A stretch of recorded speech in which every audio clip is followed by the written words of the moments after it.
말씀을 나누시기 전에 기도드리겠습니다.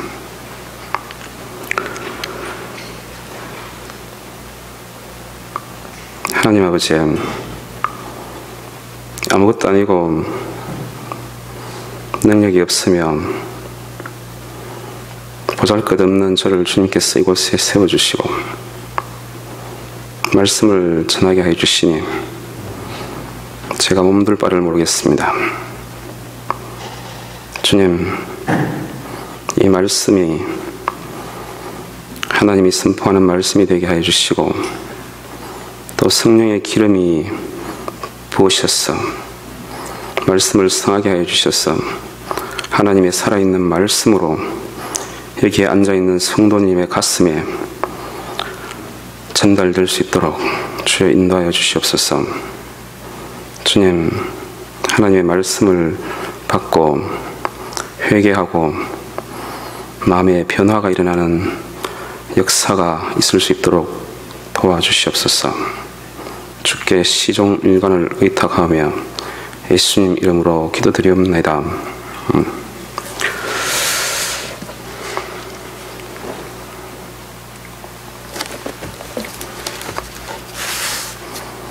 말씀 마태복음 5장 19절에서 20절 말씀을 보겠습니다.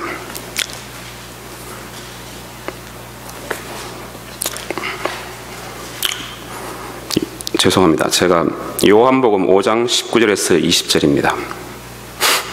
요한복음 5장 19절에서 20절 말씀, 제가 대독하겠습니다. 그러므로 예수께서 저희에게 이르시되 내가 진실로 진실로 너희에게 이르노니 아들이 아버지의 하시는 일을 보지 않고는 아무것도 스스로 할 수 없나니 아버지께서 행하시는 그것을 아들도 그와 같이 행하느니라. 아버지께서 아들을 사랑하사 자기의 행하시는 것을 다 아들에게 보이시고 또 그보다 더 큰 일을 보이사 너희로 기히 여기게 하시리라. 아멘. 한 말씀 더 보겠습니다. 마태복음 4장 17절에서 21절, 마태복음 4장 17절에서 21절.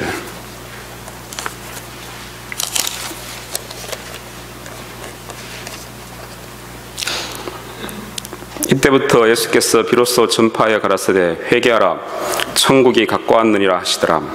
갈릴리 해변에 다니시다가 두 형제 곧 베드로라 하는 시몬과 그 형제 안드레가 바다에 그물 던지는 것을 보시니 저희는 어부라 말씀하시되 나를 따라오너라 내가 너희로 사람을 낚는 어부가 되게 하리라 하시니 저희가 곧 그물을 버려두고 예수를 쫓으니라.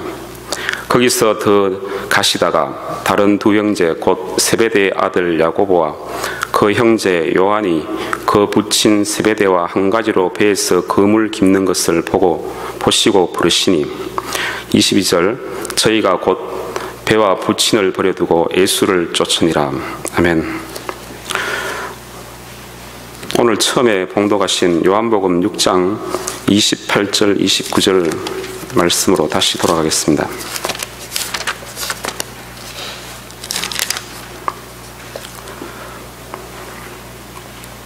30절 말씀을 제가 다시 봉독하겠습니다. 저희가 묻되 그러면 우리로 보고 당신을 믿게 하시는 표적이 무엇이니까? 하시는 일이 무엇이니까? 아멘.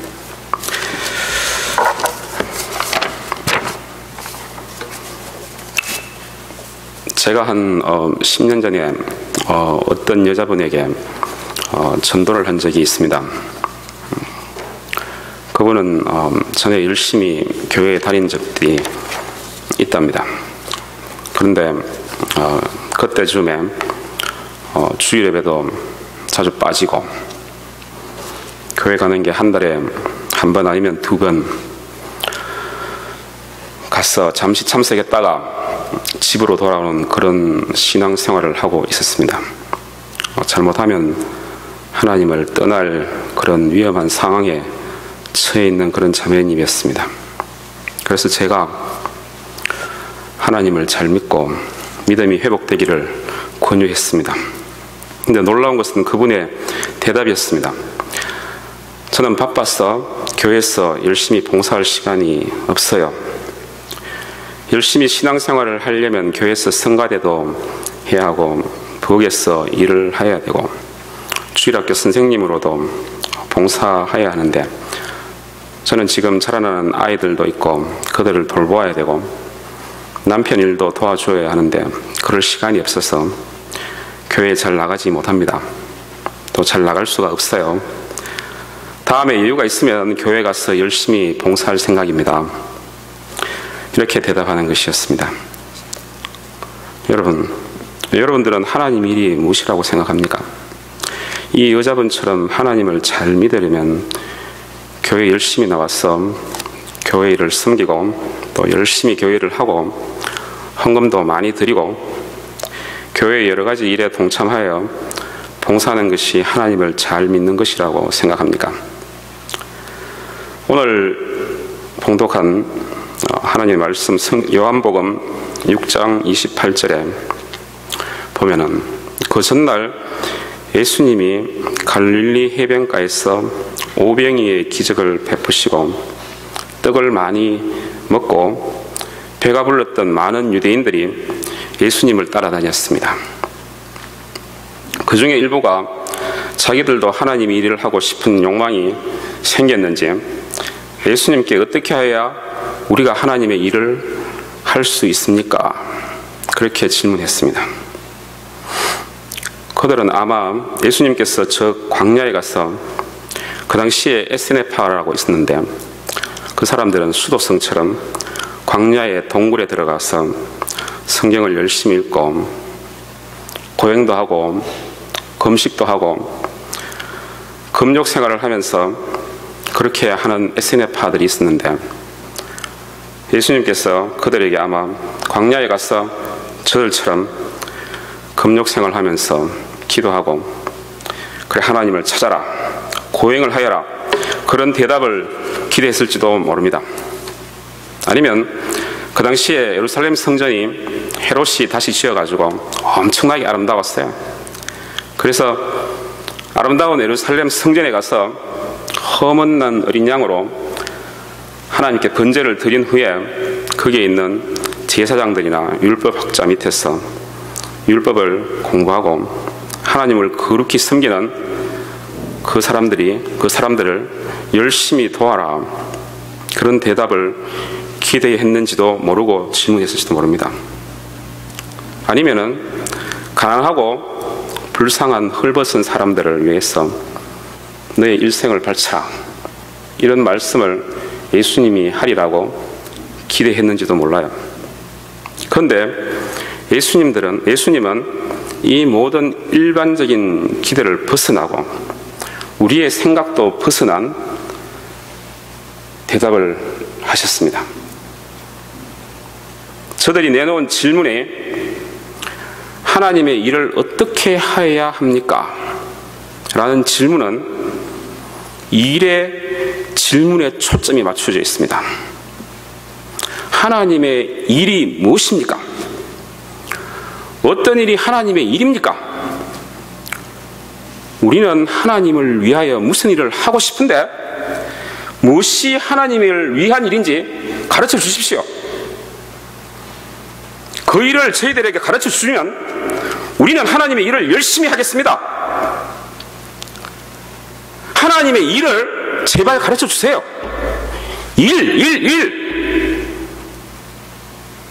하나님의 일을 하기 위해서 하나님의 일을 할 수 있게 하나님의 일을 제발 가르쳐 주세요. 무엇인지 예수님.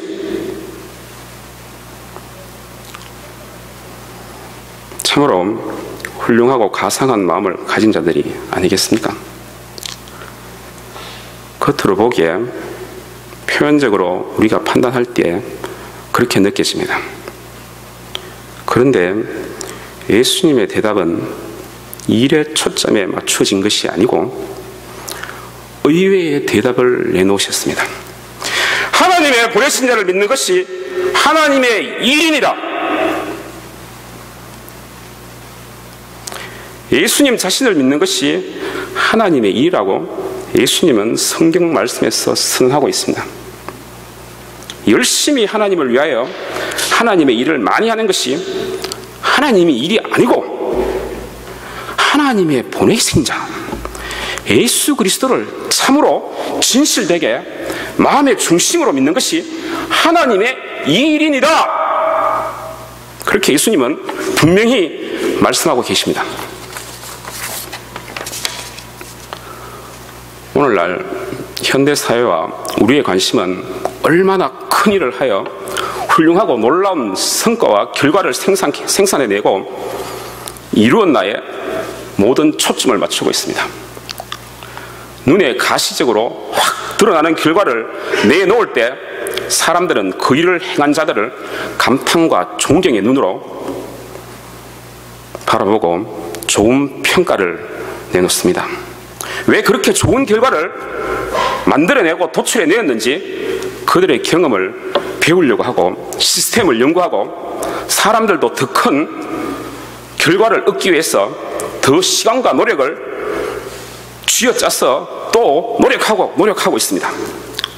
그 일을 통하여 더 좋은 결과를 생산하고 만들어서 자기의 능력을 사람들에게 드러내고 성공하여 자기의 위대함을 인정받기 위해서 열심히 노력하고 찾고 자기가 하기 위해서 노력하고 있는 것입니다. 처음에 제가 소개드린 그 여자분은 안타깝게도 자기의 능력이 부족하고 자신의 환경과 처지가 교회에서 자신을 드러내는데 좋은 타이밍이 아니고 때가 아님을 알고는 더 이상 교회에서 열심히 일하는 것을 그만두었습니다. 예배도 빠지게 되고 사람들이 더 알아주지도 않으니까 교회를 점점 멀리하고 그 여자는 결국 하나님을 떠날 그런 위기에 처해져 있었습니다. 하나님을 믿는 것이 무엇이며 그 여자분은 삶 속에서 예수님을 아직 만나지 못한 사람입니다. 그러나 예수님은 우리 각자 하나하나의 영혼에 관심이 집중되어 있습니다. 이 여자분과 우리는 목전에 보이는 것에만 관심이 있고 자기 영혼의 구원과 자기 영혼에 받는 은혜에는 전혀 관심이 없습니다. 남이 우리를 어떻게 생각하고 평가하는데 관심 있고 눈에 보이는 것에만 연연하지 하나님을 바라보지 않고 있는 것입니다. 진실한 우리의 내면 영혼이 하나님을 잘 믿는 데서 오는 축복과 구원에는 관심이 없는 겁니다. 이는 자기 자신을 사랑하지 않고 있다는 증거입니다. 자기 자신을 사랑하지 않는 자는 남을 사랑하는 능력도 없어요. 하나님은 우리 영혼을 사랑하여 구원하시기를 원하고 있습니다. 여러분들이 구원받고 하나님의 기쁨과 하나님의 은혜 속에서 충만한 그런 삶을, 의미 있는 삶을 사시기를 하나님은 원하고 계십니다. 두 번째, 예수님께 질문한 어떻게 하여야 하나님을 하오리까? 이렇게 질문한 그들은 전날 예수님이 빵 5개와 2마리 피쉬로 5,000명을 먹이는 그런 기적을 보았고 자기들도 그것으로 인해 가지고 배불리 먹었어요. 그런 것을 경험했기 때문에 자기들도 그와 같은 일을 하고 싶은 그런 욕망이 생긴 겁니다. 그와 같은 기적을 자기들도 이렇게 가지고 위대함을 드러내고 싶은 마음에서 그 질문을 한 것입니다. 그 질문의 진정한 의미는 어떻게 하여야 당신이 한 그 일, 그 기적을 우리들도 하나님의 능력을 받아서 할 수 있겠습니까? 진정한 의미는 그 의미가 아니겠습니까? 그런데 예수님께서 그들에게 예수를 잘 믿는 것이 하나님의 일이라고 말하자 그들은 오병이의 기적을 보고 또 저들의 배가 부른 것을 경험했음에도 불구하고 또 더 큰 일, 더 큰 기적을 보여주셔야 믿겠습니다. 그렇게 지금 말하고 있는 거잖아요. 30절에 보면 저희가 묻되 그러면 우리를 보고 당신을 믿게 하는 표적이 무엇입니까? 하늘 일이 무엇입니까? 더 큰 표적을 보여달라는 거예요.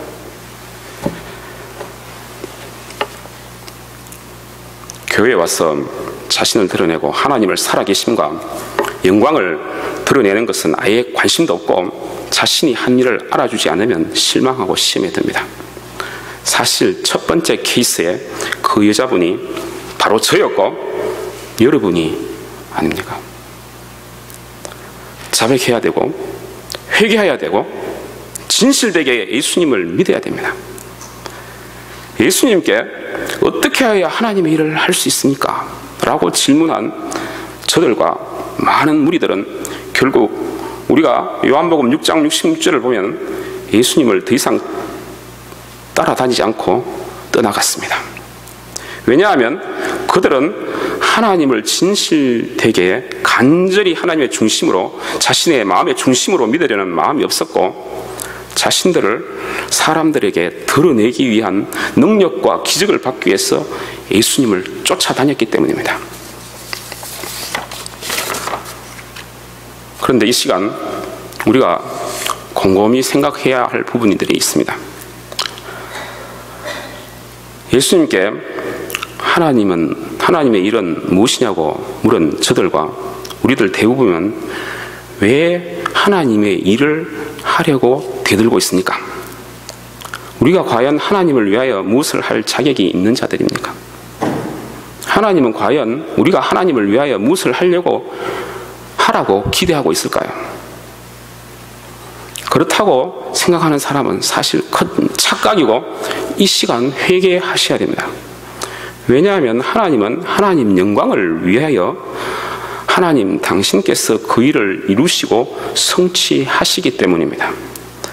저나 여러분이 없어도 하나님은 하나님의 뜻을 이루시고 충분히 성취하시는 능력 있는 하나님이시기 때문입니다.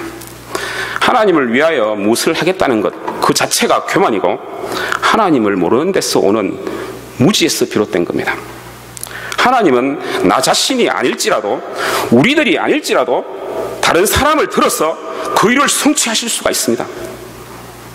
예수님이 예루살렘에 나귀를 타고 입성하실 때에 예루살렘 거민들과 아이들이 호산나 다윗의 자손으로 오시는 이여, 찬송하리라 주의 이름으로 오시는 이여 호산나라고 크게 소리치르고 그러잖아요. 그때 바리새인들과 사두개인들 그리고 제사장들이 예수님께 제발 저들을 좀 조용히 해달라고 부탁했습니다. 조용히 시켜주십시오. 저들 시끄럽습니다. 예수님께서는 저들이 조용하고 잠잠하면 이 돌들이 소리를 지르리라 그렇게 말씀하셨습니다. 하나님은 돌들로도 예수님이 구원자이고 메시아임을 선포하게 할 능력이 충분히 있으신 분이시기 때문입니다. 야고보서 4장 6절에 하나님은 교만한 자를 물리치시고 겸손한 자에게 은혜를 베푸시느니라 그렇게 말씀하고 있습니다. 교만한 마음을 내려놓고 겸손하게 하나님 앞에 무릎을 꿇어야 됩니다. 잠언에 교만은 패망의 선봉이라고 하지 않았습니다. 우리가 교만한 마음을 품을 때에 하나님께서 우리를 배척하시고 사람들도 모두 떠납니다. 그렇기 때문에 교만한 마음을 혹시 품고 있으면 이 시간 당장 무릎을 꿇고 하나님 앞에 회개하셔야 됩니다. 안 그러면 계속해서 인생의 어려운 문제들이 계속 연출됩니다.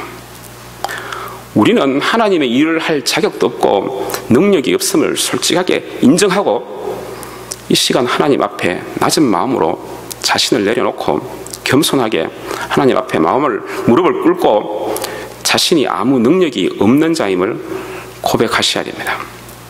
겸손한 마음으로 하나님께 나아갈 때에 진실되게 마음의 중심을 하나님께 드릴 때에 여러분은 하나님을 만날 수가 있는 것입니다. 잠언 8장 17절에 나를 사랑하는 자들이 나의 사랑을 입으면 나를 간절히 찾는 자가 나를 만날 것이니라 그렇게 말씀하고 있습니다. 하나님을 간절히 찾는 자는 하나님을 만날 것이라고 하나님께서는 선포하고 계십니다. 간절히 하나님을 찾는다는 것은 마음의 중심을 하나님께 쏟는다는 것입니다. 마음의 중심을 하나님께 쏟을 때 하나님은 자신을 우리에게 나타내시고 우리는 하나님을 경험하게 되고 하나님의 임재를 느끼고 하나님의 살아계심을 삶 가운데서 느낄 수가 있습니다. 예레미야서 29장 12절과 13절에 너희는 내게 부르짖으며 와서 내게 기도하면 내가 너희를 들을 것이요 너희가 전심으로 나를 찾고 찾으면 나를 만나리라. 그렇게 말씀하고 있습니다. 하나님께 부르짖어야 됩니다. 전심으로 하나님을 찾고 또 찾아야 됩니다. 그러면 하나님께서 여러분의 마음에 찾아오시고 여러분은 하나님을 만나실 수가 있습니다.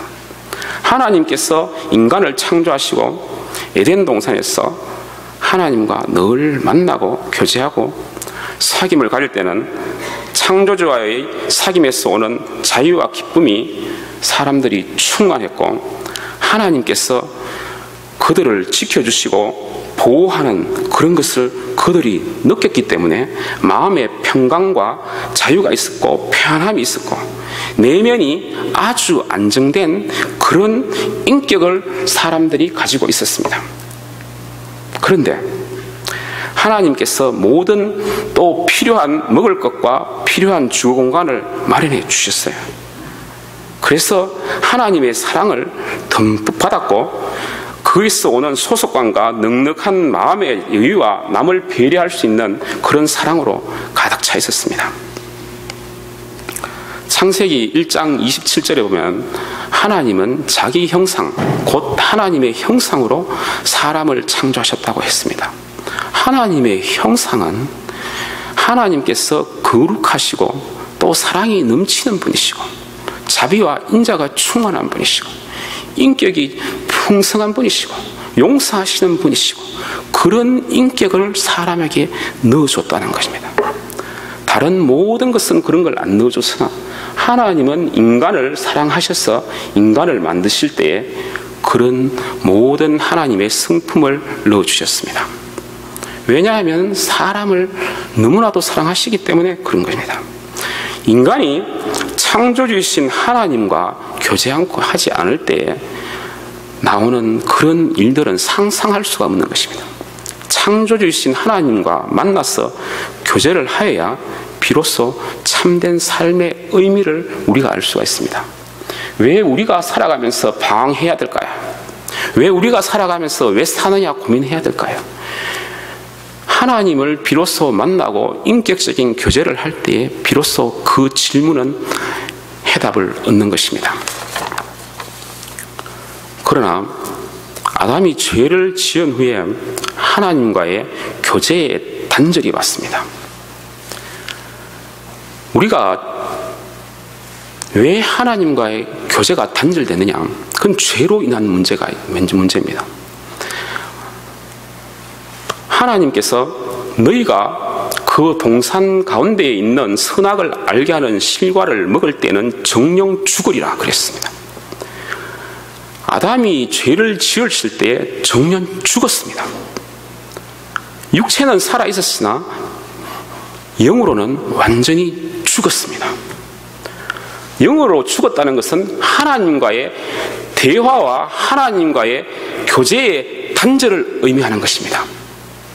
하나님과 교제할 때에 비로소 인간은 살아나는데 하나님과의 그런 교제가 죄로 인해서 단절되었기 때문에 그때부터 오는 두려움과 불안이 우리 내면에 밀려오기 시작한 것입니다. 죄로 인해서 죄책감과 부끄러움, 수치감 이 내면에 자리 잡게 되었고 하나님의 교제의 단절로 인해서 오는 그런 거절당함 그런 걸로 인해 가지고 마음의 거절감이 마음에 깊이 자리 잡게 되었고 이것이 마음속에 있을 때에 남을 미워하고 증오하는 것으로 밖으로 지금 표현되고 있습니다.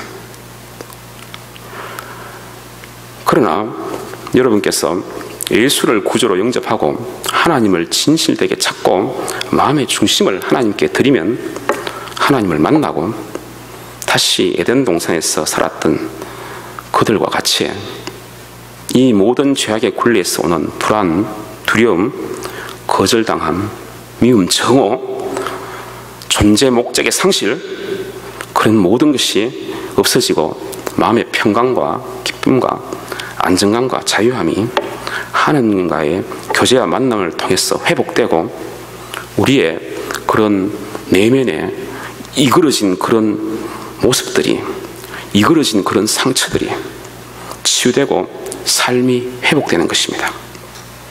지금도 하나님은 사람을 사랑하셔서 그의 외아들 예수 그리스도를 주셨고 십자가에서 그를 희생시키기까지 사람을 사랑하시고 여러분이 하나님 앞에 나오기를 먼저 오셔서 기다리고 계십니다. 여러분 마음을 쏟고 간절히 하나님을 찾으면 하나님은 여러분을 만나주시고 지금도 하나님은 우리와 함께 참된 사랑과 기쁨의 교제를 나누기를 원하고 계십니다. 하나님 앞에 가까이 나오십시오. 마음을 하나님께 쏟으세요. 하나님께서 여러분의 내면에 잘못된 것을 치유해 주십니다. 인간관계에서 어려움을 겪는 그런 성도가 이 정도가 악한 게 있습니까? 그거는 사실은 마음의 상처에서 비롯된 겁니다. 하나님 앞에 나와서 하나님과의 관계를 바로 세우면 그런 문제가 해결됩니다. 사람들한테 잘 보이고 또 사람들한테 선물을 주고 사람들한테 편지하고 이메일하고 페이스북하고 해봐야 그 사람과의 관계가 다시 회복되는 게 아닙니다. 인간관계에서 문제가 생기는 것은 내면의 상처에서 비롯된 겁니다. 그것을 알아야 되고 하나님을 만나고 하나님과의 관계가 회복되면 그 모든 것이 다시 회복되는 것입니다. 그런데 인간은 자기의 내면의 문제를 생각하지 않고 하나님을 생각하지 않고 자기가 그 문제를 해결하려고 달려들고 눈에 보이는 것들만 추구하는 것입니다. 눈에 보이는 것이 잘 해결이 안 되니까 그러니까 그 사람한테 가서 잘 보이려고 하고 그러는 거잖아요. 하나님 앞에 먼저 잘 보여야지 그런 문제가 해결되는 것입니다. 하나님 앞에 관계를 해결해야지 인생의 문제들이 해결되기 시작하는 것입니다. 앞서 제가 말씀드린 요한복음 5장 19절에서 20절에서 예수님은 하나님 아버지께서 행하시는 것을 보고 이 일을 행하신다 라고 예수님께서 말씀하고 계십니다. 아버지께서 아들을 사랑하사 하나님의 모든 하시는 일을 보여주신 겁니다. 아들은 또 스스로 아무것도 할 수 없다고 하나님께서 보여주신 그대로 행한다고 그렇게 말하고 있습니다. 예수님도 보여주신 것을 그대로 행한다고 그렇게 지금 말씀하고 있습니다. 하나님의 아들이시고 성자 하나님이신 예수님조차도 자신은 아무것도 스스로 할 수 없다고 자신의 무능력함을 겸손하게 지금 인정하고 있는 구절이 아닙니까? 하물며 하나님 아들께서 예수님께서 아버지 앞에 무릎을 꿇고 하나님이 행하시는 것을 자세히 관찰하고 그리고 난 뒤에 그 일이 지금 하고 그 일에 동참한다고 지금 고백하고 있는데 아직까지도 목을 똑바로 곧게 세우고 교만한 마음을 품고 나는 무릎을 꿇지 못하겠다고 혹시 이 가운데 고집을 부리고 있는 사람이 있다면 하나님께 무릎을 꿇고 교만한 마음을 내려놓고 주님 앞에 무릎 꿇는 그런 믿음의 성도들이 되기를 주의 이름으로 축원합니다. 마음을 내려놓고 겸손한 마음을 품으십시오. 그리고 하나님 앞에 간절히 나아가서 무릎을 꿇으셔야 합니다. 자기가 하나님의 일을 이루고 큰 일을 하겠다고 하는 교만함을 내려놓으셔야 합니다.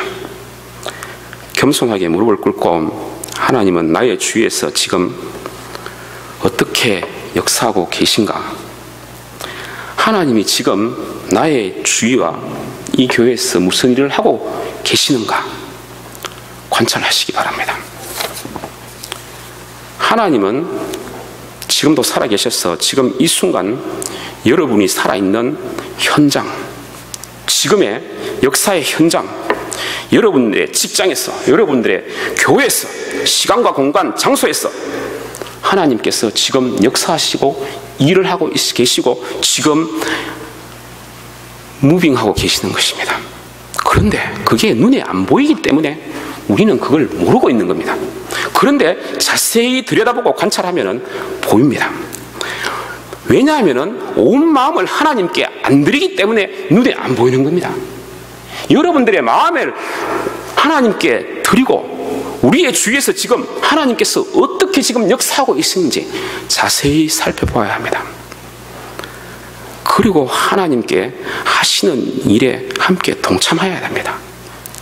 자신의 경험과 생각, 사고를 이 시간 내려놓고 성경에 하나님께서 어떻게 제자들을 부르셨으며 어떻게 역사하셨으며 어떻게 제자들은 하나님의 일에 동참하고 하나님의 역사하심에 따라 움직이고 따라가고 순종하였나를 자세히 들여다봐야 됩니다. 우리도 우리의 현장에서 우리의 시간에서 일하시는 하나님의 역사를 조용히 관찰하고 또 조용히 동참하여서 겸손하게 하나님의 일을 섬겨야 되겠습니다. 아까 말씀한 마태복음 4장에서 예수님께서 베드로와 그의 형제 안드레를 먼저 부르셨습니다. 그들은 갈릴리 해변가에서 고기 잡는 어부였습니다. 그 어부들이 예수님께서 부름을 받을 때 나를 따르라 할 때 당장 모든 것을 내려놓고 따르기 시작했습니다. 또 다른 형제 요한과 야고보가 있었는데 그 형제들도 예수님께서 나를 따르라 하실 때 그들이 모든 것을 버리고 예수님을 쫓았습니다. 우리가 목회자로 부름을 받는 사람들이 있습니다. 그 사람들이 오늘날 많은 사람들이 자기 자신이 헌신하고 하나님은 부르지 않았는데 따라가려고 하는 사람들이 자기가 하려고 하는 사람들이 의외로 엄청나게 많습니다. 신학교에서 공부를 하지만 저 사람은 왜 신학교에서 공부를 하고 있는지 모를 그런 의문이 생기는 사람들이 반 이상이 됩니다. 왜 신학교에 가서 공부를 하는지, 왜 하나님을 위해서 일을 하려고 하는지 그런 사람들이 엄청나게 많습니다.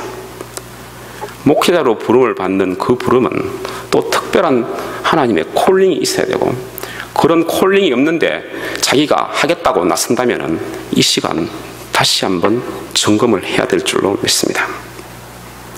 우리가 하나님께서 어떻게 지금 이 가운데서 역사하고 계시는가, 이 교회에 지금 어려움과 계속되는 그런 어려움이 있을지라도 이것 또한 하나님께서 허락한 것이지 않습니까? 왜 이런 어려움이 오고 있는가 우리가 생각하고 관찰해야 하고 또 하나님의 뜻은 어디에 있는가 우리는 또한 생각해야 합니다. 그래서 이 교회가 하나님의 그 뜻에 따라서 이 교회가 다시 회복되는데 우리가 동참해야 됩니다. 하나님께서 부르실 때에 따라가는 거지 자기가 계획하고 자기가 체계를 잡고 자기가 뭔가를 이루려고 하는 그 생각을 내려놓으셔야지 하나님께서 역사를 하십니다. 이 교회가 왜 이렇게 됐느냐 비판할 것이 아니고 이 교회가 왜 이렇게 됐느냐 문제만 지적할 것이 아니고 이 교회가 하나님께서 사랑하시기 때문에 이 교회가 하나님의 뜻이 있어서 이렇게 됐기 때문에 그 뜻이 무엇인지 분별을 하고 관찰을 하고 우리가 하나님께서 어떻게 이 교회를 회복하실지 그 역사에 동참해야지 우리가 기쁨으로 하나님을 섬길 수 있고 이 교회가 회복되고 부흥될 줄로 믿습니다. 우리는 우리의 경험과 세상의 판단 기준에 따라 일을 기획하고 추진하는데 이러한 것은 하나님과 사실 별 상관이 없는 일입니다. 하나님의 일은 하나님께서 주도하시도록 하셔야 합니다. 자신이 계획하고 주도하면 더 이상 하나님의 일이 아닙니다. 우리 주위에서 일하시고 역사하시는 하나님께서 지금 어떻게 무슨 일을 하시는지 먼저 자세히 관찰하고 겸손하게 그 일에 동참해야 됩니다. 자신을 절대 드러내거나 나타내어 하나님의 영광을 가리는 일이 없어야 됩니다. 하나님의 일이, 하나님께서 겸손히 우리가 동참할 때에 하나님께서 그 일을 주관하시고 인도하시는 것이 느껴지고, 하나님의 인도하심에 따라 우리가 순종하고 거기에 동참하고 또 우리의 마음을 들여서 따라가면 하나님께서 힘주시고 하나님께서 하시고, 고통이 없고 즐거움으로 우리가 이 교회에 참석하고 하나님 말씀을 듣고, 그 은혜로 인해서 우리의 마음에 평강이 오고 하나님께서 살아계심을 느끼고 우리의 삶에 즐거움이 있고 우리의 인격이 변화되고, 그럼으로써 인해서 인간관계가 변화되고 인간관계에 꼬였던 모든 것들이 풀어지고 오해가 풀려지고 자기의 삶 주위의 사람들이 또한 축복을 받는 축복의 채널이 되고, 하나님과의 관계를 회복해야지 그 모든 것이 해결되는데, 우리는 눈에 보이는, 목전에 보이는 것만 해결하려고 노력하고 고민하고 갈등하고, 하나님께 나와서 무릎을 꿇고 하나님께 기도하면서 그 모든 문제를 해결해야지, 먼저 그 마음을 가져야지. 자기가 일을 하려고 하면은 모든 것이 숲으로 돌아갑니다. 결국은 여기에 요한복음 6장에 나오는 그 많은 무리들과 같이 하나님을 믿지 않고 떠나가는 결과가 될지도 모르는 것입니다. 하나님은 살아계신데, 지금도 역사하고 계시는데 왜 하나님께서 살아계심을 믿지 않고 그 앞에 모든 것을 토해내고 그 앞에서 문제를 해결하려고 생각을 하지 않습니까? 영적인 문제가 해결될 때에 육체적인 문제와 그리고 사회적인 문제와 모든 것들이 해결된다는 것을 우리는 간과하고 모르고 있는 것입니다. 왜냐하면 모든 사람들이 육체적인 것, 실질적인 생활에서 문제를 해결하려고 거기에 초점을 맞추고 있기 때문에. 그러나 하나님을 믿는 사람들과 하나님을 의지하는 사람은 무엇이 문제인지 압니다. 하나님과의 관계가 문제가 있기 때문에 그런 얽히고 설킨 그런 복잡한 문제들이 우리의 인생에서 계속해서 전개되는 것입니다. 하나님과의 관계를 바로 세우고 정립할 때 여러분들의 모든 인생의 문제가 해결되는 것입니다. 먼저 하나님 앞에 나와서 겸손하게 무릎을 꿇고 교만한 마음을 다 내려놓고 자기의 죄를 토해내고 하나님 앞에 나와서 할 때 이 교회의 문제도 풀어질 뿐 아니라 여러분들의 인생도 모두 수월하게 전개가 되는 것입니다. 하나님께서 인도하시는 것입니다. 왜 자기가 하려고 나서는 것입니까? 자기가 하려고 나선다는 그 자체가 교만이고 그 자체가 사실은 죄악입니다. 하나님 앞에 이 시간 모두 무릎을 꿇고 회개하고 여러분들의 삶이 회복되고 가정이 회복되고 또 이 교회가 회복되고 나가서 이 어베나 샴페인이 하나님의 성령을 받았어 이 영적으로 죽은 이 땅이 다시 회복되는 그런 놀라운 축복이 있기를 주의 이름으로 축원드립니다. 아멘. 기도하시겠습니다. 하나님 아버지, 오늘도 살아계시고 내일도 살아계시고 영원히 살아계셔서 우리의 주위에서 하나님께서 우리에게 특별하게 관심을 가지시고 사랑을 보여주시는 것을 이 시간 여기에 모인 성도들이 알게 하여 주시옵소서. 아버지, 하나님께서는 우리에게 엄청나게 관심이 많고 또 우리의 삶을 간섭하시기 원한다는 것을 우리 성도들이 알게 하여 주셔서 주님, 우리가 겸손한 마음으로 하나님 앞에 무릎을 꿇고 하나님께서 우리의 삶을 주관하시고 간섭하는 것을 허용하게 하여 주시옵소서. 주님, 우리가 삶에 문제가 많습니다. 그 문제들을 주님 앞에 해결함을 받을 수 있도록 도와주시옵소서. 주님, 그 문제들을 하나님 앞에 토해내게 해주시고 그 문제들을 하나님 앞에 내려놓게 해주시옵소서. 더 이상 우왕좌왕하지 않고 쩔쩔매지 말게 해주시고 결단하는 시간 될 수 있도록 주여 인도하여 주시옵소서. 이 새 생명 교회를 주님께서 생명이 넘치는, 성령이 넘치는 그런 교회가 될 수 있도록 주께서 이 시간부터 리턴하게 해주시고 회복시켜 주시고 포인트가 되게 해주시고 시점이 되어서 이제는 하나님께로 눈을 향하여 하나님 여호와를 향해서 눈을 향하는 그런 우리의 복된 삶을 사는 성도들이 되게 이 시간 역사하여 주시옵소서. 우리의 죄를 회개하기를 원합니다. 우리의 주여 잘못된 부분을 내려놓기를 원합니다. 주여 통회하는 마음을 주시고 주께 주여 자복하는 마음, 주님 주 앞에 주여 불 끓는 그런 마음을 주셔서 아버지, 우리의 교만함과 우리의 무자비함과 우리의 죄악을 주님께서 용서해 주시고 주님 다 내려놓고 하나님의 인도함을 받았어. 주님 복된 삶, 주님 의미 있는 삶, 주께로부터 오는 주님 자유와 기쁨이 넘치는 삶을 영위할 수 있도록 주여 축복하여 주시옵소서. 예수님 이름으로 감사드리며 기도드리옵나이다. 아멘. 찬송가 344장